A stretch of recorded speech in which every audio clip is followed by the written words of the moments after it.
డీలర్లు నాణ్యమైన విత్తనాలను అందించాలని కోరారు ఏడీఓ సంధ్యారాణి. సూర్యాపేట జిల్లా చింతలపాలెం మండలంలో సంబంధిత అధికారులతో కలిసి నకిలీ విత్తనాలపై అవగాహన సదస్సు ఏర్పాటు చేశారు. వాతావరణానికి అనుకూలంగా ఉండే విత్తనాలను రైతులకు అందించాలని సంధ్యారాణి సూచించారు.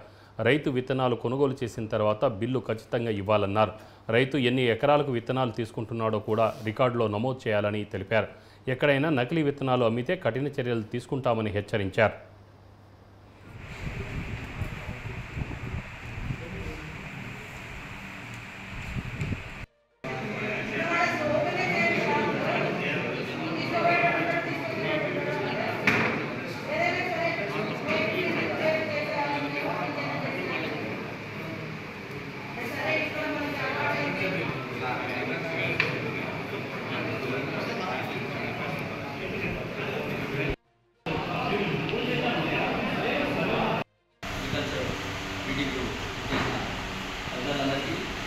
డీలర్లకి రైతులకి అధికారులకి అందరికీ ధన్యవాదాలు తెలియజేస్తూ చాలా చట్టాలు చెప్పి మీకు అందరికీ అర్థమవుతుంది. మళ్ళీ దాన్ని రిపీట్ చేయాల్సిన అవసరం లేదు.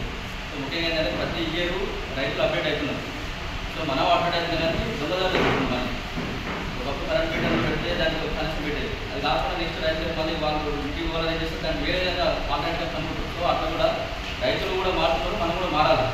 సో దానికి అనుగుణంగా మీరు మంచిగా ఏదైతే స్టాక్ రిజిస్టర్ మెయింటైన్ చేయాలి, తర్వాత వచ్చిన స్టాక్ మెయింటైన్ చేయాలి, తర్వాత ఎక్కడ చేస్తున్నారు, ఏం చేస్తున్నారు అని ప్రతిదీ రిజిస్టర్ మెయింటైన్ చేయాలి. ఎవరికి కూడా స్లిప్ లేకుండా వితౌట్ స్లిప్ లేకుండా అది ఇవ్వదు. అక్కడే ప్రాబ్లమ్స్ వస్తుంది. ఎందుకంటే మనం గతంలో పనిచేసినప్పుడు కూడా మొత్తం ప్రతి ఒక్కరు ఆంధ్రలో తెచ్చుకుంటారు. వాళ్ళకి అక్కడ స్లిప్ లేదు. తెచ్చుకున్న తర్వాత ఇక్కడ ఎవరైతే మన షాపులు పనిచేస్తారో పడిపడినాడు ఎవరైతే చేస్తే ఈ షాపులు తెచ్చినా ఆయన లేకున్నాడు, ఆయన వర్కున్నాడు, ఈ రకాలు వాళ్ళకు ఉన్నవన్నీ గ్యాదర్ కావడం, వచ్చి ధర్నాలు రాష్ట్రాలు ఇవన్నీ చేయడం, ఆ విధంగా మేము కూడా మీకు సాయం చేయాలని పడుతుంటుంది. కాబట్టి కంపల్సరీ ప్రతి ఒక్కరు అతని మీద రిసిప్ట్ ఇస్తేనే అది మీకు అథెంటికేషన్ ఉంటుంది. కంపెనీ వాళ్ళు కూడా ఏం చేస్తారంటే మేము వేరే దగ్గర మంచిగా ఉన్నది, మీ దగ్గర పనట్లేదు, మీ స్థాయి మంచిగా లేకపోతే వాటర్ ట్యాంక్ పెట్టలేదు, లేదా పిండి పెట్టలేదు, రకరకాల స్టాకులు వాళ్ళు చెప్తున్నారు. సో ఇవన్నిటికీ మంచిగా మెయింటైన్ చేసుకుంటే ఎవరికి ఇబ్బంది రాదు. అంటే ఏదైనా ప్రాబ్లం వచ్చినప్పుడు కూడా మనం ఇవన్నీ మనకి ఏమంటారు సాక్ష్యంగా ఉంటాయి కదా. సో మనం ఇబ్బంది పడకుండా ఇవన్నీ చూపించుకోగలుగుతాం అనమాట.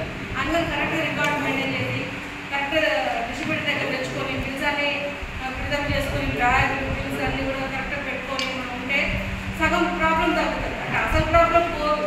అంటే ఏ చెట్టు ఇదే కాదు, ప్యాడీలో కూడా చాలా ప్రాబ్లం అయింది. మీరు విని ఉంటారు. అభిరుచి సీడ్ గురించి 6 సార్లు తిరిగాం.